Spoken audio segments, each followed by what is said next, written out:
مثلا دولة ديجان كالصومالي ده قبائل بقى الصومالي ده أسي كركعدا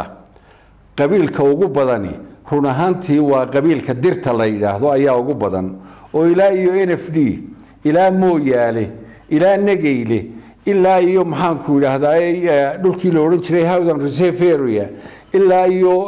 حانكو هذا قيبتا سمرون توي دكتو إلا هي حق سروي دقيان عيسى إلى أوضع عليه أنت صبا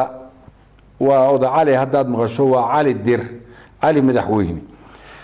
إلى أنت صبا ودتك ديرتا دقن دتك هوية قيب وكدقينيهين daaroodku qayb waa ka degan yihiin laakiin run ahaantii marka dir ahaan loo xisaabsho anoon irirba tegin waa laga badan yahay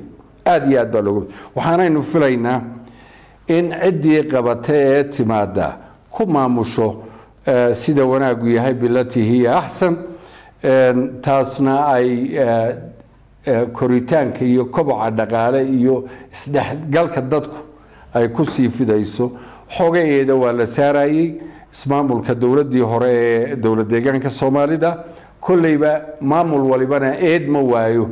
mushkilad ma laha wixii yimaada inay wanaag badan sameeyaan ayaa la rajaynayaa oo ay ku jirto fufka ay fufayso horumarka gobolka